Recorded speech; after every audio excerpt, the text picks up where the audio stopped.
दर्शन की 75वीं कक्षा। योग दर्शन के द्वितीय पाद साधन पाद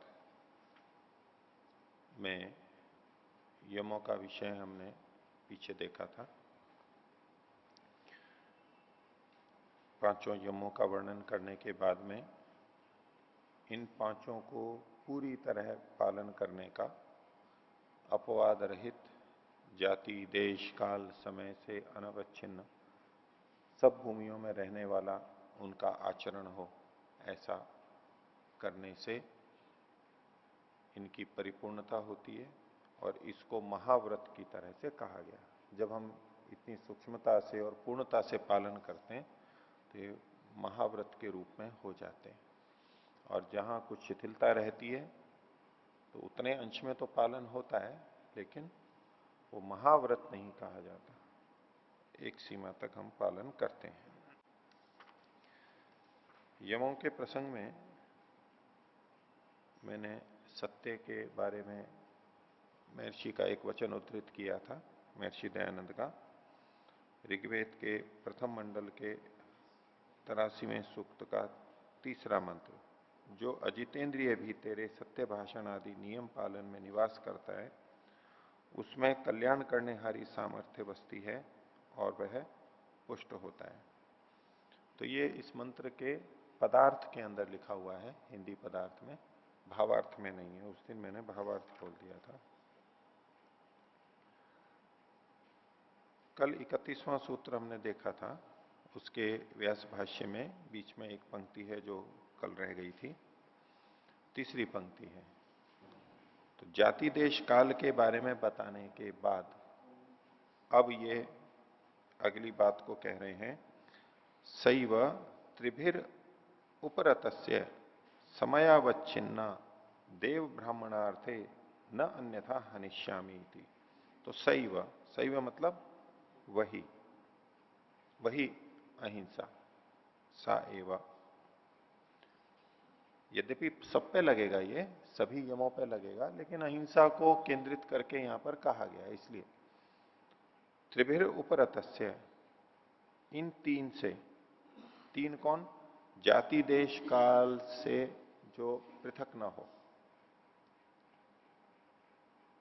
उनसे उनका पालन करके, क्योंकि तीन चीजें पहले बता चुके हैं, जाति देश और काल।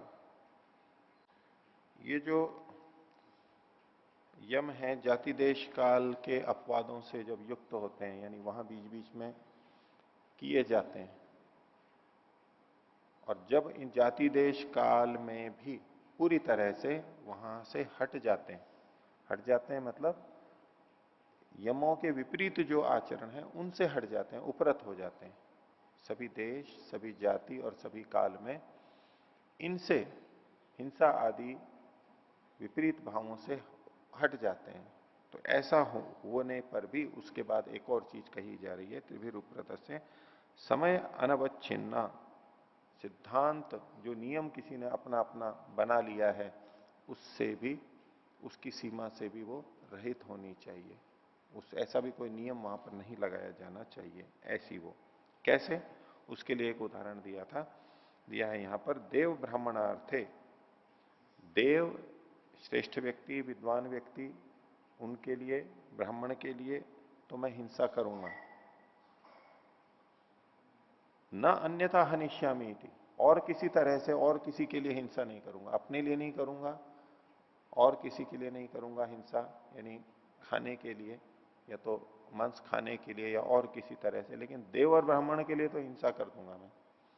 देव और ब्राह्मण को छोड़ करके बाकी जगह में हिंसा नहीं करूंगा। ये किसी ने अपना नियम बना लिया, वो और जगह तो पालन कर रहा है, लेकिन इन जगह पे जो इसने अवकाश रख लिया है, ये अपने समय के अनुसार उसने सिद्धांत के अनुसार ऐसा कर लिया है। लेकिन ऐसा कोई नियम नहीं होना चाहिए, सभी के लिए होना चाहिए, सभी के लिए, किसी के लिए भी हिंसा नहीं करूंगा, किसी के भी मांस को, कि कोई भी व्यक्ति मांस खाए उसके लिए मैं हिंसा नहीं करूंगा, ऐसा होना चाहिए।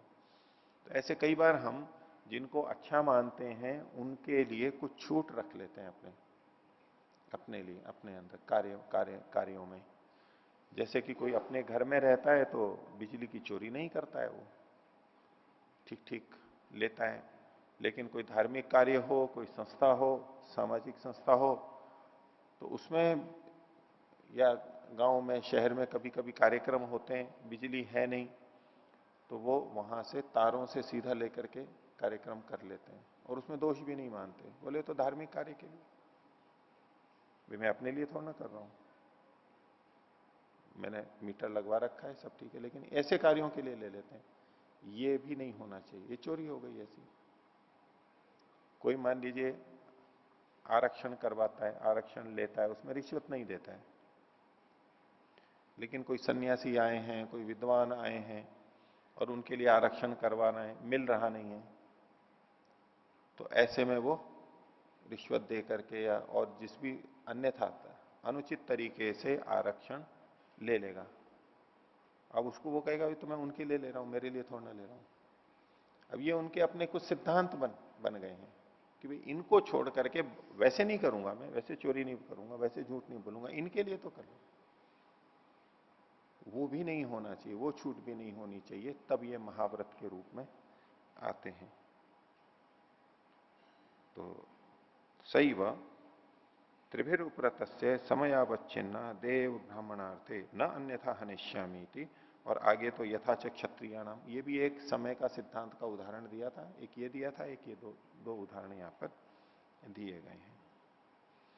तो ये पिछले पाठ में से आप में से किन्हीं को कुछ पूछना हो तो पूछ सकते हैं, पूछिए। ओम आचार्य जी, योगश्चित्त वृत्ति निरोधा के लिए यम नियम का पालन आवश्यक क्यों है? योगश्चित्त वृत्ति निरोध है तो योग का मूल हो ही गया, अंतिम स्थिति हो गई, समाधि की स्थिति हो गई।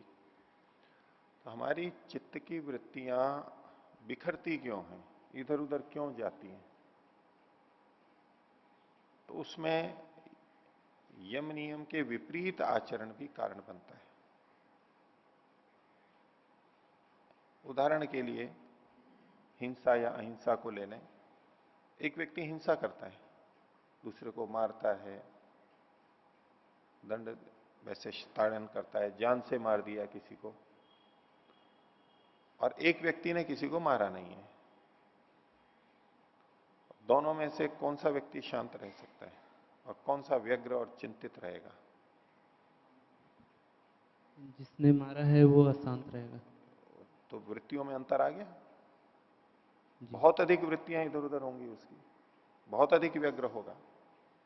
एक तो उसे डर लगेगा, बचना चाहेगा, औरों को पता लग गया तो क्या होगा, और उससे जो दंड मिलने की संभावना है, जेल जाना है, अपयश होना है, वो सब चीजें उसमें काम करेगी और वो बहुत प्रयास करके अपने को बचाने का प्रयास करेगा।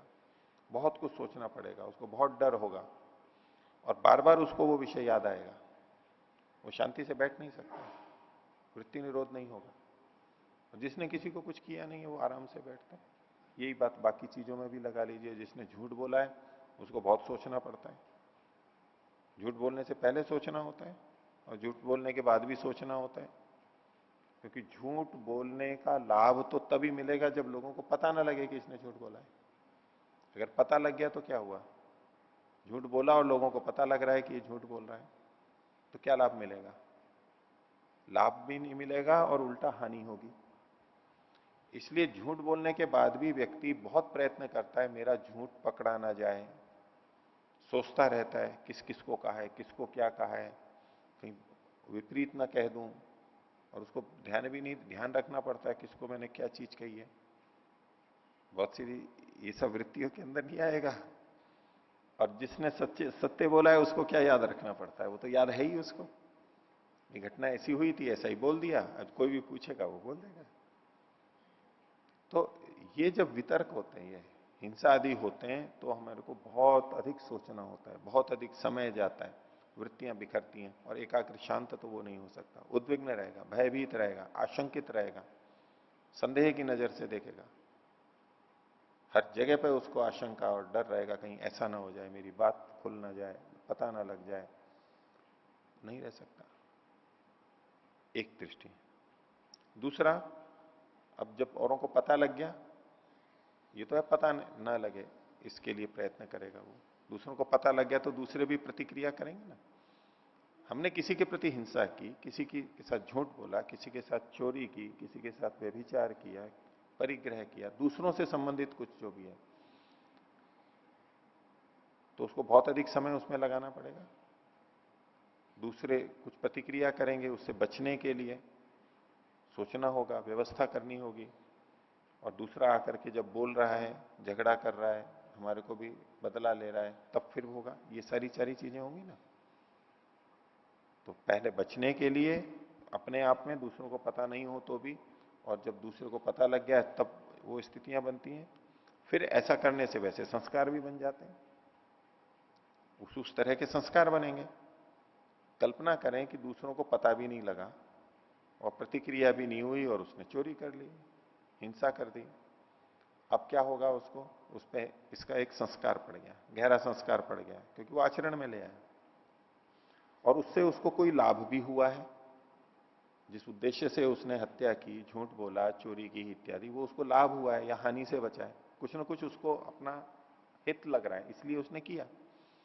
अब संस्कार क्या पड़ा हुआ है कि मैं हिंसा करूंगा, इससे ये लाभ हो जाता है, मेरे को संबंध जुड़ेगा ना।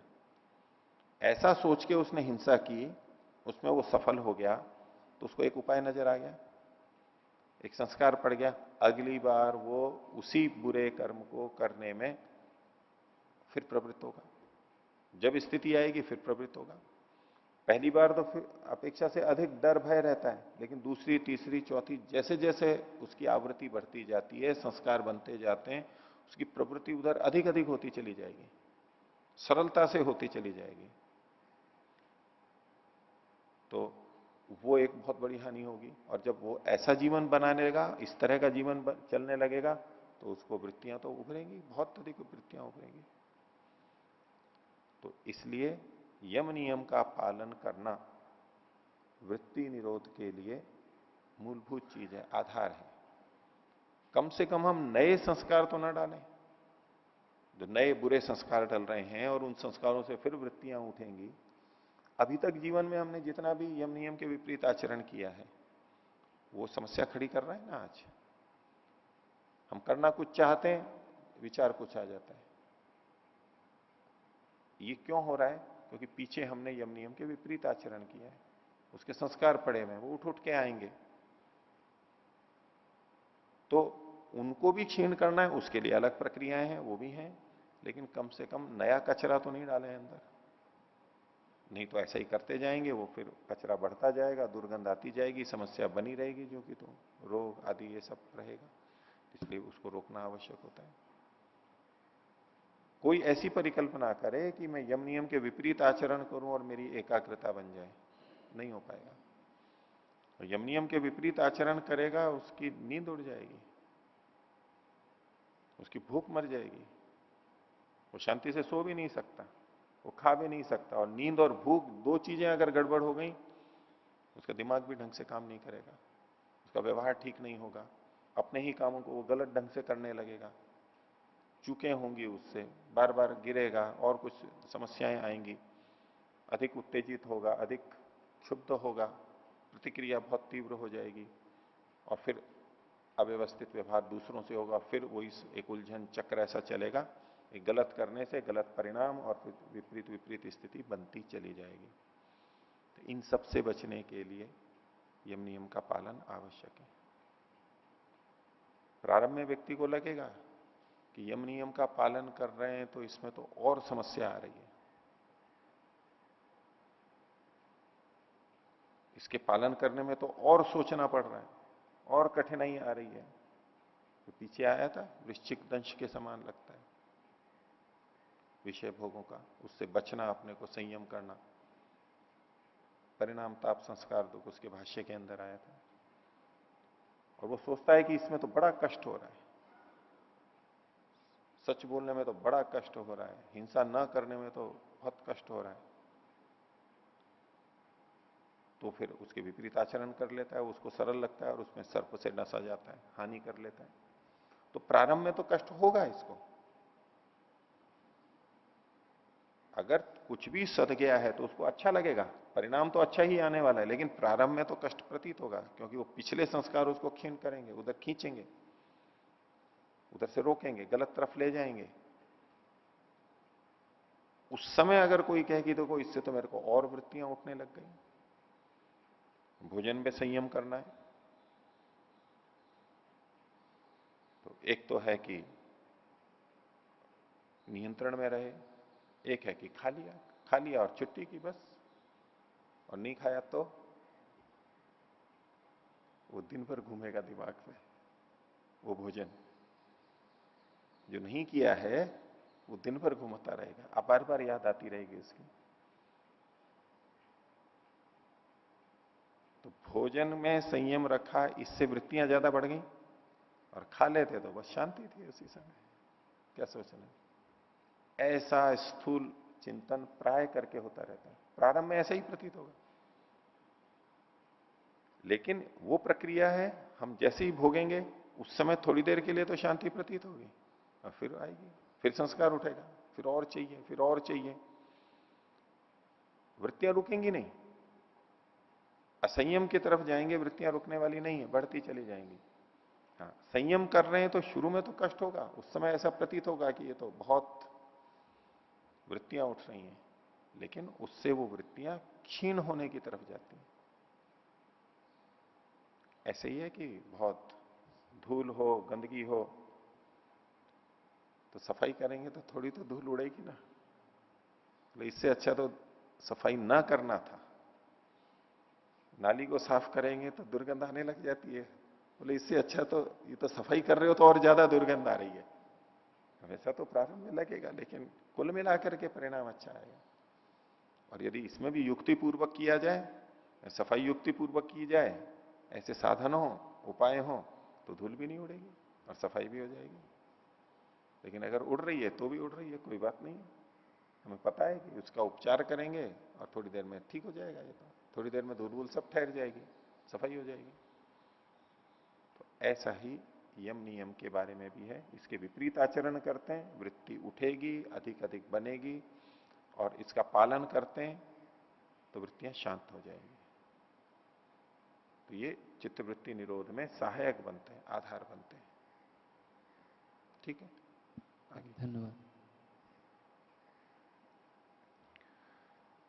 तो अब आगे 32वां सूत्र। तो नियम के बारे में इस सूत्र में गिनाया, 5 नियम गिनाए हैं, जैसे यहां 5 यम गिनाए थे, ऐसे ही 5 नियम गिनाए हैं। शौच, संतोष, तपः, स्वाध्यायेश्वर प्रणिधानानि नियमा। सूत्रकार ने केवल नाम गिनाए इनके, शौच यानी शुद्धि, संतोष, तप, स्वाध्याय और ईश्वर प्रणिधान, ये नियम है। इनमें से तप, स्वाध्याय और ईश्वर प्रणिधान के बारे में द्वितीय पाद के प्रारंभ में क्रिया योग के प्रसंग में चर्चा की गई। सूत्र भी है, भाष्य भी है, और हम लोगों ने भी काफी उस पर विचार किया। तप, स्वाध्याय, ईश्वर प्रणिधान का वही बात यहां पर है। इन पांचों के बारे में व्यास जी ने कुछ कुछ आगे विवरण दिया है, खोला है इसको, उनके लक्षण दिए। तो पहले शौच के बारे में कहते हैं। शौच का मतलब शुद्धि होता है। तत्र शौचम मृत जलादि जनितम, मृत यानी मिट्टी, और जल आदि और भी दूसरी चीजें हैं, उनसे जो उत्पन्न होता है, ये एक तरह का। बाहर जो हम शुद्धि करते हैं, शुद्धि को 2 रूप में बताया, एक बाहर की शुद्धि और एक अंदर की शुद्धि। बाहर की शुद्धि के भी 2 भाग किए। एक वो अशुद्धि, जैसे कि हमारे प्रतिदिन पसीना आदि आता है और मल मूत्र होते हैं, वस्त्र गंदे होते हैं, मकान इत्यादि जो भी चीजें मलिन होती हैं, उनको हम जल से धोते हैं। जल के साथ साथ कुछ जो भी साबुन, फेनिल आदि काम में लेते हैं वो आ जाएगा। मिट्टी से भी हम नहाते हैं, हाथ भी धोते हैं, पहले मिट्टी से धोया करते थे, वो भी एक शुद्धि का प्रकार है, उसमें भी क्षार होता है, उससे शुद्धि होती है। तो ये शुद्धि, ये भी इसके अंतर्गत है। तो मृत जलादि जनितम, मिट्टी और जल आदि से जो भी शुद्धि होती है, एक तो ये इसमें आएगी, इसका भी हमें पालन करना है। उस अपने स्वास्थ्य के लिए भी अच्छा है, और दूसरों की दृष्टि से भी अच्छा है। ये मलिनता होने पे हमारा स्वास्थ्य ठीक नहीं रहता है और शरीर से दुर्गंध भी आएगी, अन्यों को बाधा होगी। तो ये एक शुद्धि का भाव है। और उस शुद्धि में भी अलग अलग व्यक्ति अलग अलग ढंग की शुद्धि रखता है। कई व्यक्ति बहुत अधिक जल का प्रयोग करते हैं, बहुत अधिक साबुन का प्रयोग करते हैं, बहुत तरह के रसायनों का प्रयोग करते हैं, कीटनाशक, जीवाणुनाशक, उससे पोछा लगाते हैं। एक व्यक्ति घर में केवल झाड़ू लगाता है, एक झाड़ू और पोछा दोनों लगाता है। एक उसके साथ साथ जो और औषधियां, फिनाइल आदि और भी कुछ आते हैं जिससे कीड़े मकोड़े ठहरे ही नहीं वहां पर, मक्खी मच्छर आवे ही नहीं, बैठे ही नहीं, बैठते ही तो मर जाएं इत्यादि। वो बहुत सारी कुछ चीजें आजकल की जाती हैं। कुछ उसमें फिर सुगंधित चीजें भी डाल देते हैं, अच्छा लगे, सुगंध अच्छा लगे इत्यादि। तो बहुत अधिक उसमें हम जाएंगे तो इसी में हमारा बहुत समय चला जाएगा। इतना कि हमारा स्वास्थ्य ठीक रहे, उसमें बाधा नहीं आए और दूसरों को भी प्रतिकूलता ना हो, इतनी शुद्धि। और शरीर की शुद्धि हो गई, मुख की शुद्धि हो गई, बालों की शुद्धि, वस्त्र की इत्यादि, ये उतनी सीमा तक रखना चाहिए। बहुत अधिक चले जाएंगे वो उतना अधिक हमारे लिए आवश्यक भी नहीं है। तो शरीर अपने आप भी कुछ अपनी व्यवस्था करता है, रोग आदि से बचाता है। तो पहला कहा शौचम मृत जलादि जनितम। फिर दूसरा इसी में कहा मेध्य अभ्यवहरण आदि च बाह्यम। मेध्य अभ्यवहरण, मेध्य मतलब जो मेधा के लिए हितकर हो, बुद्धि के लिए हितकर हो। अभ्यवहरण कहते हैं खाने को, ऐसी चीजें खाना जो बुद्धि के लिए हितकर हो, ये भी शौच के अंदर का आया है। क्योंकि इसके विपरीत ऐसी वस्तुओं का सेवन जो बुद्धि के लिए अहितकर हो, मेधा के लिए अहितकर हो, तो उसे मलिनता आएगी, बुद्धि मलिन होगी, शरीर मलिन होगा, रोग पैदा होंगे। इसमें जितने भी मादक पदार्थ हैं उनका निषेध भी हो गया, क्योंकि मादक पदार्थ बुद्धि के लिए हितकर नहीं होते हैं, बुद्धि के लिए हानिकारक होते हैं, हमारा नियंत्रण खो देते हैं, संयम खो देते हैं, कुछ भी अनर्थ हो जाता है, संतुलन खो जाता है, बुद्धि नियंत्रण करती है शरीर का, वो छूट जाता है इत्यादि। तो जो बुद्धि के लिए हानिकारक हैं वो सारी चीजें मादक पदार्थ। बुद्धिम लुम्पति यद द्रव्यम मदकारी तदुच्यते। मदकारी, मद को पैदा करने वाला मादक पदार्थ हम बोलते ही हैं। किनको मदकारी बोलते हैं? बुद्धिम लुम्पति, जो बुद्धि का लोप कर देता है, हरण कर देता है।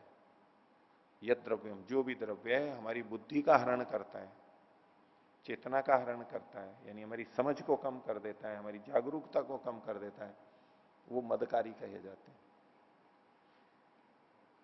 वो मेधा के लिए, बुद्धि के लिए हितकर नहीं होते, उनसे हमें बचना है। ये भी इसी के अंतर्गत आएगा, शौच के अंदर। और ये दोनों चीजें, मिट्टी जल आदि पदार्थों से शुद्धि करना और ये मेध्य पदार्थ का सेवन करना, ये दोनों बाह्य शौच के अंतर्गत लिए। बाहर से हम लेते हैं, खाते हैं, पीते हैं इत्यादि, बाह्य शौच के अंदर के। ये 5 जो नियम हैं, इसमें अंतिम एक ईश्वर प्रणिधान दिया हुआ है। तो यम और नियमों का उल्लेख अन्य मत संप्रदायों में भी मिलता है, बौद्धों में भी मिलता है। पंचशील, उसके अलावा ये 5 चीजें भी जो यहां पर गिनाई है ना, शौच, संतोष, तप, स्वाध्याय, ये भी है वहां पर। लेकिन उसमें ईश्वर प्रणिधान नहीं है, क्योंकि ईश्वर को मानते नहीं है। तो उसकी जगह पे 5वां उन्होंने मादक पदार्थों के सेवन का निषेध ये लिया हुआ है, 5वां। तो एक बार एक उनके शिक्षक हैं, दार्शनिक हैं, अजमेर में ही रहते हैं, वो कहने लगे, वो आलोचना पे आए हुए थे पतंजलि योग दर्शन की, प्राय होता ही रहता है ये सारा का सारा। तो कहने लगे कि देखो, यहां हमारे यहां पर नशे को न लेना, मादक पदार्थों का न लेना, ये लिखा हुआ है, और योग दर्शन में तो कहीं लिखा ही नहीं है।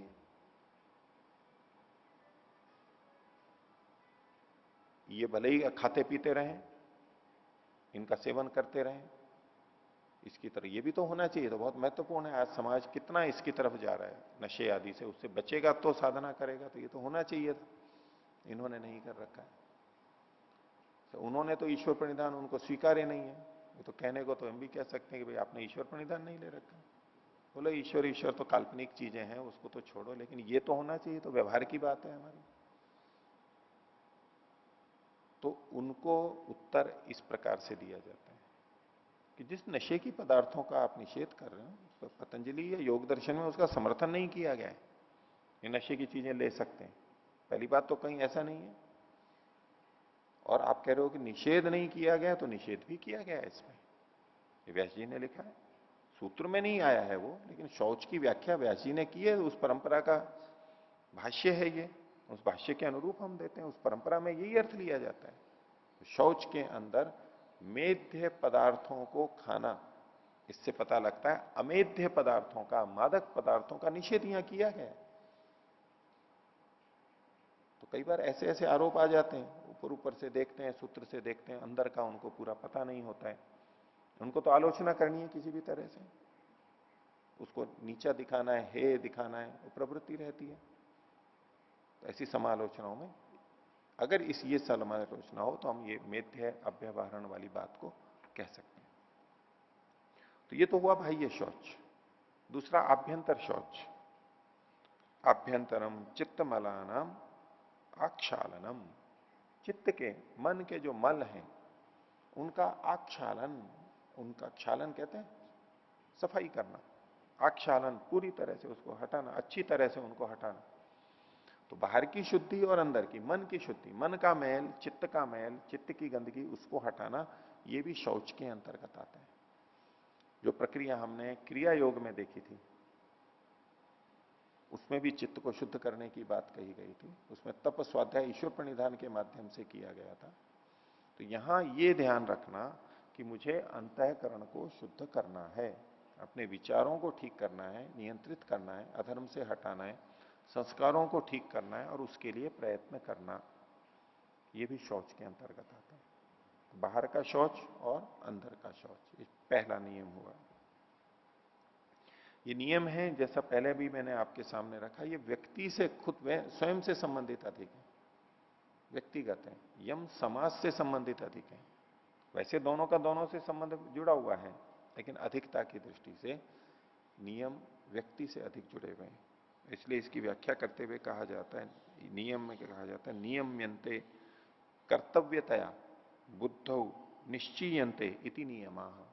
नियम्यन्ते, नियम्यन्ते को खोला, कर्तव्यतया बुद्धौ निश्चीयन्ते, कर्तव्य की दृष्टि से मुझे ये करना चाहिए, इस तरह बुद्धि में जिनका निश्चय किया जाता है, मुझे ये पालन करना है, उनको नियम कहा गया। तो शौच, उसके आगे है संतोष। तोष मतलब, तोष कहते हैं तुष्टि, तुष्ट हो गया। आशुतोष नाम सुना है? किनको कहा जाता है आशुतोष? शंकर भगवान को, शिव जी को आशुतोष नाम उनका दिया जाता है। क्यों है आशुतोष?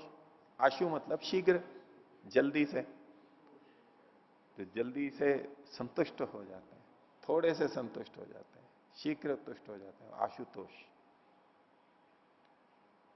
ये संतोष, अच्छी तरह से सम्यक रूप से तुष्ट हो जाना, ये संतुष्ट, संतुष्टि होना, संतोष। तो क्या है संतोष? उसकी व्याख्या की, सन्निहित साधनात् अधिकस्य अनुपादित सा। सन्निहित साधनात्, सन्निहित मतलब जो हमारे पास में है, सन्निहित सम्यक रूप से निहित है, हमारे पास में है, जो चीजें हमारे पास में, जैसा हमारा घर है, जैसे हमारे कपड़े हैं, जैसे गाड़ियां हैं, जैसे खान पान की चीजें हैं, जैसा हमारा परिवार है, जैसी पत्नी है, जैसा पति है, जैसे बच्चे हैं, जो भी, जैसी नौकरी है, जैसा यश है, जैसी हमारी सामर्थ्य है, सब चीजें, द्रव्य, खासतौर से वस्तुओं के लिए। सन्निहित साधना, साधनों से, साधन मतलब जिसका हम उपयोग करते हैं, उपकरण। अब इसमें हमारे शरीर की भी चीजें आ जाएंगी, शरीर के जो हमारे हाथ पैर आदि हैं, साधन है, इंद्रियां हैं, बुद्धि है, सभी चीजें आ जाएंगी। तो शरीर वाले साधन और बाहर वाले साधन, जो साधन हमारे पास सन्निहित सन्निहित साधन से, सन्निहित साधनात् अधिकस्य, उससे अधिक की, अनुपादित सा, उसको प्राप्त करने की इच्छा ना होना। जितने साधन हमारे पास में हैं उससे अधिक की इच्छा न होना, इसको संतोष करेंगे। वे जितना धन है, ठीक है, आज मेरी थाली में जो आया है जितना आ गया, आज जैसी भी रोटी आ गई सूखी आ गई तो सूखी, एक सब्जी है तो एक सब्जी है, बिना उसके है तो जैसे भी है, जो आ गया, बिना मिठाई के आ गया, बिना अचार के आ गया, जो है वो ठीक है, उसमें संतोष है। जैसे कपड़े हैं अपने पास, उसको पहना और उसमें संतुष्ट रहना, नहीं तो एक भाव मन में बना रहता है। कपड़े तो पहने हैं, अब यूं तो अच्छे भी हैं, औरों के उनसे भी खराब होते हैं, लेकिन किसी किसी के बहुत अच्छे होते हैं, तो मन में भाव है अरे मेरे तो कपड़े उतने अच्छे नहीं है। अब एक मन में दुख का भाव है, बना रहता है, अरे मेरे तो खाना मेरे पास उतना अच्छा नहीं, अरे मेरी तो गाड़ी वैसी नहीं है जैसी उसने कल्पना कर रखी है कि ऐसी हो ऐसी हो। ऐसा ही परिवार के लिए, ऐसा ही अपने शरीर के लिए कि अरे मेरा तो शरीर ऐसा नहीं है, मेरा तो रंग ऐसा नहीं है, मेरा तो रूप ऐसा नहीं है, मेरी तो इंद्रिय ऐसी नहीं है, मेरी तो बुद्धि ऐसी नहीं है। ये एक दुख का भाव, खेद का भाव मन में बना रहता है, अलग अलग विषयों में, किसी को किसी में, किसी को किसी में। मन में खेद बना रहता है, खिन्नता बनी रहती है, असंतुष्टि बनी रहती है, ये बना रहना, अरे मेरे पास तो ये है, मेरे पास तो यही है, ये असंतोष कहलाता है। और जैसा है, जैसा शरीर मिला, जैसा परिवार मिला, जैसा धन है, अपने प्रयत्न के बाद, पूरे प्रयत्न के बाद, ये संतोष का ये अभिप्राय नहीं है कि हम प्रयत्न नहीं करेंगे, उस अर्थ में नहीं ले जाना कि भाई हमारे पास जितना धन है अब और कमाने का प्रयास ही नहीं करना है, ये तात्पर्य नहीं है यहां पर। अभी जब हम उपयोग कर रहे हैं उसमें एक संतुष्टि का भाव होना चाहिए। कम है ठीक है, उसमें भी संतुष्ट है। हाँ, अधिक प्राप्त करना चाहिए, वो असंतोष नहीं है। असंतोष क्या, अधिक प्राप्त करना चाह रहा है और जो है उसमें संतुष्ट नहीं है, उसमें दुख है, अंदर खेद है, परेशान है। लाखों करोड़ों रुपए होते हुए भी बोले मेरे पास तो इतना ही है, और दुखी हो रहा है वो। ठीक है, लाख करोड़ है, आप 1 अरब कमाना चाहते हो तो कमाओ, धर्मपूर्वक जो कर सकते हो तो कर लो, अच्छी गाड़ी लेनी है तो ले लो, अपरिग्रह का पालन करते हुए। तो पुरुषार्थ करके और अधिक वस्तुओं को पाने का निषेध नहीं किया जा रहा है यहां पर। जितना है, कम है अधिक है, उसमें संतुष्ट रहना, ये संतोष है।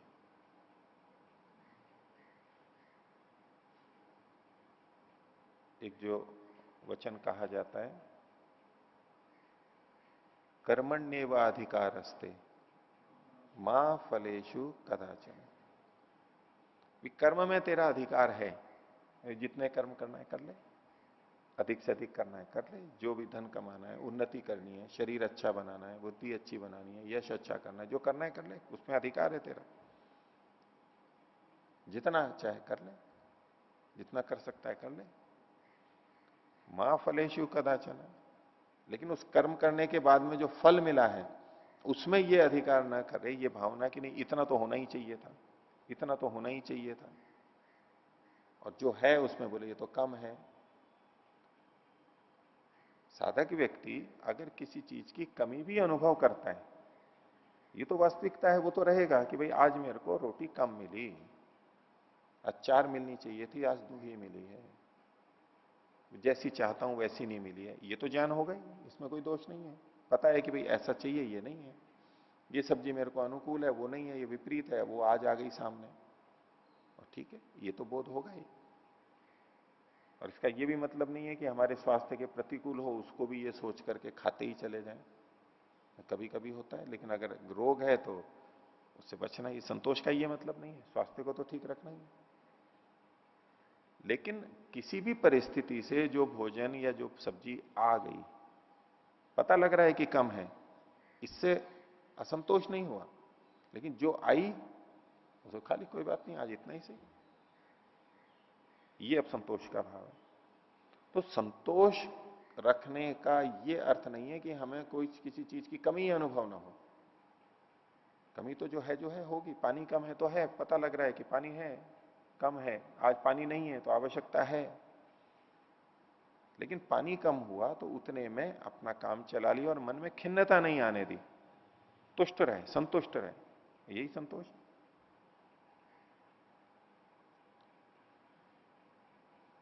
तो जितना हमारे पास में है, सन्निहित साधनात अधिकस्य अनुपादित सा, ये संतोष है। नहीं तो संतोष को हम दूसरे ढंग से देखते हैं। तो कोई व्यक्ति यदि प्रगति के लिए प्रयत्न कर रहा है, चाहे वो धन के लिए कर रहा हो, चाहे यश के लिए कर रहा हो, पद प्रतिष्ठा के लिए, पद के लिए कर रहा हो, और एक व्यक्ति प्रयत्न नहीं कर रहा है, तो हम क्या कहते हैं? ये जो प्रयत्न कर रहा है, ये वो जो भागदौड़ कर रहा है, वो क्या है? ये असंतुष्ट है। वो संतुष्ट होता तो प्रयत्न नहीं करता। सामान्यतः असंतोष को ऐसे ही तो समझते हैं कि प्रयत्न के लिए प्रयत्न कर रहा है, भाग रहा है, दौड़ रहा है, मतलब इसको संतोष नहीं है। ऐसा नहीं, आलस्य का नाम संतोष नहीं है। तो लोक में चाहे कुछ भी कहा जाता हो, वैदिक दृष्टि नहीं है, योग की दृष्टि नहीं है।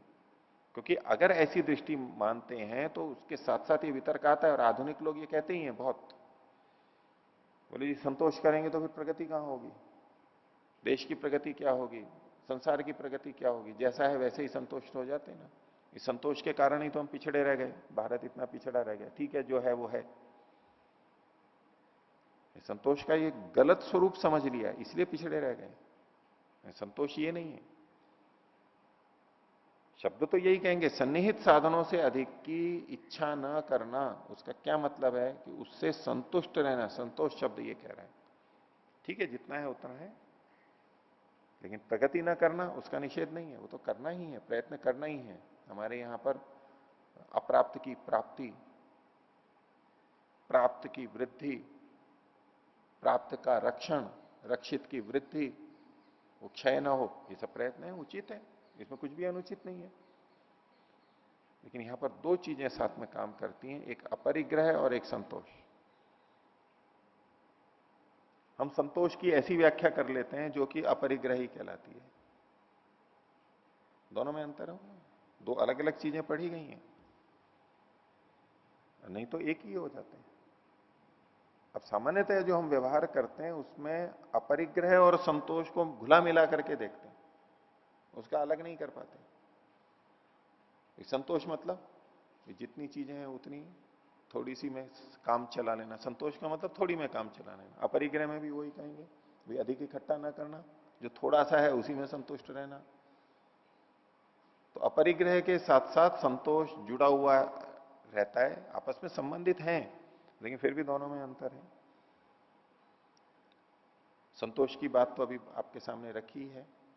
अपरिग्रह का भी जिस समय प्रसंग आया था पीछे, तो उसमें एक तो था अर्जन, रक्षण, क्षय, संग और हिंसा दोष देख करके उनका अस्वीकार कर देना, नहीं लेना उसको, नहीं भोगना उसको, दे देना उसको दूसरों को। अधिक हो गया है, दे देना अच्छे कार्यों के लिए, अथवा आवश्यक नहीं है और देना भी नहीं है तो स्वीकार ही नहीं करना, लेना ही नहीं।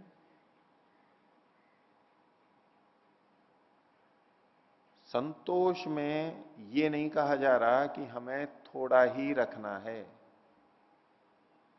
सन्निहित साधनों से अधिक की इच्छा ना करना, जितना है उतने में संतुष्ट रहना। अब किसी के पास 1,000 रुपया है, अब किसी के पास 1 करोड़ रुपया है, तो सन्निहित साधन तो दोनों के लिए लागू होगा। उसके पास 1 करोड़ है, उसके पास 1 लाख है, उसके पास 1,000 है। जिसके जिसके पास जितना है, सन्निहित साधन में कोई सीमा थोड़ा निर्धारित की गई है कि कम हो या अधिक हो, जितना है। 5 जोड़ी कपड़े हैं तो 100 जोड़ी कपड़े हैं, वो 100 जोड़ी कपड़े लेकर के भी वो संतुष्ट हो जाए, 100 जोड़ी है मेरे पास में, मेरे पास इतनी जमीन है, इतना मकान है, गाड़ी है, इतने सब कुछ है, उसमें प्रसन्नता का भाव है, मेरे पास ये है। ये चीजें हैं और मैं इसका ये उपयोग कर रहा हूं, खिन्नता नहीं रहे, तो 5 जोड़ी में भी हो सकती है, 100 जोड़ी में भी हो सकती है। तो संतोष का ये अर्थ नहीं है कि चीजें कम हो, वो चीजें कम हो उसका संबंध है अपरिग्रह से। वो कम करता है चीजों को, उपभोग को कम करता है, नहीं इसमें दोष है, मैं इसको कम करूंगा, इसमें संतोष में कम नहीं किया जा रहा है। और इसीलिए जब हम ये देखते हैं कि यम और नियमों में यम मुख्य होता है, यम महत्वपूर्ण होता है, नियम कम है। अब यहां देखिए अपरिग्रह और संतोष में, अपरिग्रह वाला तो कम ही लेता है, वो अधिक तपस्या है, वो अधिक बड़ा व्रत है अपरिग्रह, और ज्ञान के स्तर पर भी वो बड़ा है, क्योंकि वो अर्जन, रक्षण, क्षय, संग और हिंसा दोष देख रहा है, ये विवेक पूर्वक कर रहा है। संतोष में तो सीधा बस मेरे को अच्छा लगे, बस इतना, परेशान ना हो इसके लिए। इतनी धन संपत्ति करके भी लोग कहते ही है ना, इतना सब कुछ है तो भी हाय हाय हाय हाय हाय हाय, मतलब वो दुख का प्रतीक है, ये नहीं है वो नहीं है, भिखमंगे बने हुए हैं अभी भी, दुखी होते जा रहे हैं, ये नहीं है वो नहीं है, इतना करके भी हाय हाय ही है। वो हाय हाय मतलब तो अंदर से दुख निकल रहा है, क्रंदन निकल रहा है, अरे ये नहीं है वो नहीं है, वो हाय हाय नहीं हो, जितना है ठीक है। अब ये अधिक भी ले सकता है, अपरिग्रह वाला अधिक नहीं लेगा, ये अधिक लेकर के भी संतुष्ट हो सकता है, इसके लिए रास्ता खुला हुआ है, संतोष का जो पालन कर रहा है। दोनों होने चाहिए, योगी के लिए दोनों होने चाहिए, लेकिन अगर यम और नियम में तुलना करें तो संतोष की बजाय अपरिग्रह अधिक महत्वपूर्ण है, अधिक श्रम साध्य है, अधिक लाभदायक है। संतोष तो मानसिक रूप से तो ठीक है, तो अपरिग्रह और संतोष में यह भेद है। तो सन्निहित साधनात अधिकस्य अनुपात इच्छा, अधिक की इच्छा नहीं करना, प्रयत्न तो करना है, उसका निषेध यहां पर नहीं स्वीकार किया, प्रयत्न तो करना है। आगे तप, तीसरा नियम, तो तपो द्वंद्व सहनम, तप का मतलब है द्वंद्वों का सहन करना। द्वंद्व का मतलब दो के बीच में जो होता है ना, दो का जोड़ा जो होता है उसको द्वंद्व बोलते हैं। अब प्राय करके विपरीत चीजें होती हैं, एक छोड़िए एक छोड़िए, ऐसे वो दो चीजें हो जाती हैं, इसलिए द्वंद्वों का सहन करना एक सामान्य शब्द ले लिया इनके लिए। वो द्वंद्व कैसे हैं तो कुछ बताया आगे, द्वंद्वश्च जिगत्सा पिपासे, जिगत्सा कहते हैं खाने की इच्छा, भोजन की इच्छा, और पिपासा पीने की इच्छा, भूख और प्यास, ये दो द्वंद्व के ना साथ में रहते हैं ना, भूख प्यास, इसको सहन करना है। द्वंद्वों का सहन करना ही नहीं, भूख और प्यास को सहन करना, वो कुछ ना कुछ होना चाहिए, न्यूनाधिकता जीवन में आती रहती है, इससे तप होता है।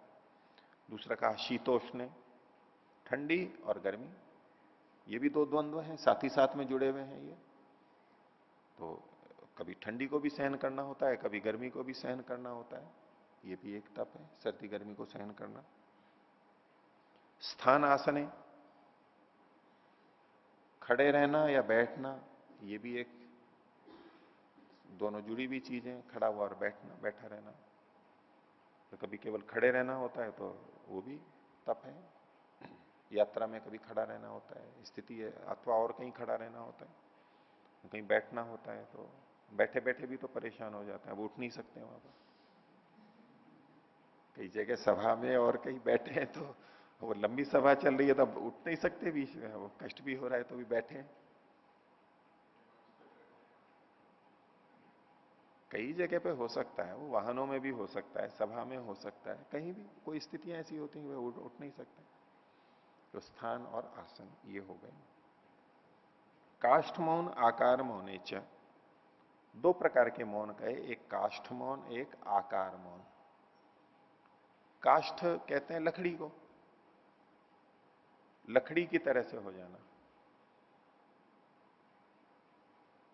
और लकड़ी की तरह से हो जाने का मतलब है, मौन वैसे हम वाणी से मानते हैं, वाणी से कुछ ना बोलना, ये मौन है। लेकिन जब मौन करते हैं, यानी बोल करके हम अपनी बात को कहते हैं और हम हाव भाव से भी अपनी बात को कहते हैं, संकेतों से कर देते हैं, हाथ से संकेत कर दिया, नेत्र से कर दिया, मुख से कर दिया, या लिख करके भी दे देते हैं। तो ये जो दूसरे संकेत हैं इनको भी न करना। किसी ने अभिवादन किया है तो उसका भी कोई उत्तर नहीं। पहली बात तो बाहर जाएगा नहीं और होगा तो भी कुछ नहीं। भोजन के लिए बैठे हैं, भोजन परोसने वाले आए, रोटी चाहिए, कुछ नहीं, बोलना नहीं है। देखिए भाई एक रोटी चाहिए, दो चाहिए, हाथ का संकेत है, या नहीं चाहिए, ये भी कुछ नहीं करना है। तो व्यवहार कैसे चलेगा, तो पहले से बता देते हैं, पहले से बता देते हैं कि भाई इतना इतना मेरे को देना है। अब उसमें ऊंच नीच भी हो गई तो कुछ नहीं बोलना है, संकेत नहीं करना है। व्यवस्था ऐसी कर लेते हैं कि बोलना ना पड़े, संकेत ना करना पड़े किसी से भी। दूसरे के चेहरे को भी नहीं देखते हैं, उनके हाव भाव नहीं देखते हैं, उनको सुनते भी नहीं है, कुछ नहीं हुआ। कुछ सुन भी लिया, कोई बात आ गई तो चुप एकदम रहते हैं। इसको कहते हैं काष्ठ मौन, लकड़ी की तरह से। और आकार मौन, जो सामान्य मौन हम बोलते नहीं है उतना मौन है बस। उसमें हम कई संकेत कर लेते हैं, लिख करके भी कर लेते हैं इत्यादि। तो काष्ठ मौन और आकार मौन। और कई जने बिल्कुल एकांत में चले जाते हैं, अदर्शन मौन, किसी को देखते ही नहीं है और उनको भी कोई नहीं देखता है। ऐसे कक्ष में, गुफा में चले जाते हैं, वो भी लिया जा सकता है। तो ये मौन का पालन, ये भी तप है। इससे अंदर हमारा तपन होता है इन सब चीजों से। जब जब हम इन विपरीत स्थितियों में जाते हैं तो अंदर संयम सतत है, ये तप के अंतर्गत आते हैं। और कुछ तप के लिए कहा, व्रतानी चैशाम यथा योग्यम कृच्र चांद्रायण सांतपन आदिनी। और कुछ व्रत भी हैं, वो भी तप के अंतर्गत आते हैं। कुछ नियम ऐसे लिए खाने पीने के, यथा योगम। यथा योग मतलब जिसको जैसा योग्य होता है, जैसा जिसका शरीर है। सब व्रत सब नहीं कर सकते, अपने स्वास्थ्य को ध्यान में रखते हुए, अवस्था को देखते हुए जो जैसा कर पाए, शरीर को हानि नहीं हो, ये यथा योग का मतलब होता है। अबाधमान हो, तो तप के लिए जैसा क्रिया योग में कहा गया था कि ये जो तप कितना होना चाहिए, चित्त की प्रसन्नता को बाधित नहीं करे। अब शरीर रुग्ण हो जाएगा तो चित्त की प्रसन्नता बाधित होगी, उस सीमा में नहीं जाना है, अति नहीं करनी है। तो यथा योगम कृच्छ्र चांद्रायण सांतपन आदिनी, ये व्रतों के नाम दिए। कृच्छ्र व्रत, चांद्रायण व्रत और सांतपन। कुछ लोग कृच्छ्र शब्द को दोनों के साथ में जोड़ते हैं, चांद्रायण और सांतपन दोनों के दो दो रूप में इसको मानते हैं। इन व्रतों के अंदर कृच्छ्र व्रत, उसके लिए ऐसा जो वर्णन मिलते हैं, यहां तो नहीं खोला गया है। तो 3 दिन तक, 12 दिन तक चलता है ये कृच्छ्र व्रत। उसमें से प्रथम 3 दिन प्रातः काल ही कुछ भोजन लिया जाता है। उसमें उसके कौर यानी ग्रास की मात्रा निश्चित होती है। जब मुर्गी का अंडा होता है इतना, लगभग 1 ग्रास, 1 गस्सा माना जाता है, कौर माना जाता है। और वो ऐसे छोटे छोटे ग्रास 26 ले सकता है, 26 ग्रास प्रातःकाल। और फिर दिन भर कुछ नहीं खाना है, एक ही बार। ये 3 दिन हो गए। अगले 3 दिन केवल सायंकाल लेगा, उसके लिए 32 कौर का, 32 ग्रास का विधान किया गया। उससे ज्यादा नहीं लेगा, कम ठीक है, कम लेता हो तो नहीं खाया जाता हो तो कम खाएगा, इससे ज्यादा नहीं जाना है, ये भी बहुत हो जाते हैं। और छोटे शरीर का है, कम आयु का है, अवस्था ऐसी तो कम भी ले सकता है, लेकिन इससे ज्यादा नहीं जाएगा। और 3 दिन सायंकाल लेता है। फिर उसके बाद में 3 दिन दिन में कभी भी 24 कौर लेता है। पहले 26 कहे थे, फिर 32 कहे, फिर 24 कहे। वो एक दिन में एक बार लेना है बस, 24 कौर। और उसके बाद 3 दिन कुछ भी नहीं लेना है, उपवास करना है। ऐसा करके ये कृच्छ्र व्रत के नाम से कहा गया है। 12 दिन का हुआ। दूसरा चांद्रायण व्रत है। वो चांद्रायण व्रत चंद्रमा के अनुसार से, चंद्रमा का जो अयन होता है, चंद्रमा की जो गति होती है, फिर आज जहां से चला था वहीं वापस आ जाता है। पूरा एक चक्र है चंद्रमा का, वो एक महीने का 28 दिन का या 29-30 दिन का मानिए। तो एक एक ग्रास को कम कर दिया जाता है, एक एक अंश को। अब हम जितना भोजन करते हैं उसके 15 भाग मान लिए। तो जैसे पूर्णिमा के दिन, पूर्णिमा गई, हमने पूरा भोजन किया जितना हम भोजन करते हैं। अब प्रतिपदा आई, अब कृष्ण पक्ष शुरू हो गया, तो प्रतिपदा के दिन चंद्रमा का एक अंश कम हो जाता है, 15वां भाग या 14वां भाग कह लीजिए, एक कला कम हो जाती है। ऐसे ही अपने भोजन का एक भाग कम कर देना, 15 या 14 में से जितना एक भाग है उतना कम कर देना। ऐसे ही फिर द्वितीया, तृतीया, चतुर्थी, पंचमी। अब कृष्ण पक्ष की पंचमी आई है, इसका मतलब है 5 अंश उसके कम हो चुके हैं। ऐसे वो भी करता चला जाएगा, और करते करते मान लो त्रयोदशी, चतुर्दशी, तो त्रयोदशी को 13 अंश कम कर देगा, केवल 1-2 अंश ही लेगा। चतुर्दशी को 14 अंश कम कर देगा, केवल 1 ही अंश कम लेगा। और फिर कृष्ण पक्ष का अंतिम दिन यानी अमावस्या, उस दिन चंद्रमा की एक भी कला नहीं है तो एक भी ग्रास नहीं लेगा। 15 ग्रास की जगह एक एक कम करता गया और कुछ भी नहीं लिया, भूख उपवास किया। अब इसके बाद में शुक्ल पक्ष प्रारंभ हो जाता है, और शुक्ल पक्ष में भी वैसे ही एक एक करके कला बनती है। तो शुक्ल पक्ष की प्रतिपदा को एक कौर लेगा, जिसकी उसकी मात्रा होती है उतना लेगा। द्वितीया को 2 कौर लेगा, फिर तृतीया को 3 लेगा। ऐसे पूर्णिमा जब आएगी 15वां दिन, उस दिन 15 कौर ले लेगा। उसके बाद में सामान्य भोजन पर तो क्रमशः घटाते जाते हैं और क्रमशः बढ़ाते जाते हैं। ये चंद्रमा के पूरे चक्र के समान हो गया, इसको चांद्रायण व्रत कहा गया। ये भी तपस्या, आहार का संयम है, वो भी तपस्या के अंतर्गत आता है। कृच्छ्र भी आहार से संबंधित है, ये भी आहार से संबंधित है। तीसरा संतपन व्रत कहा गया। तो इसमें कुछ द्रव्य होते हैं, उनका सेवन करते हैं, एक दिन उनका सेवन करते हैं, एक दिन उपवास करते हैं। वो कितनी बार करेगा ये तो अलग विषय है।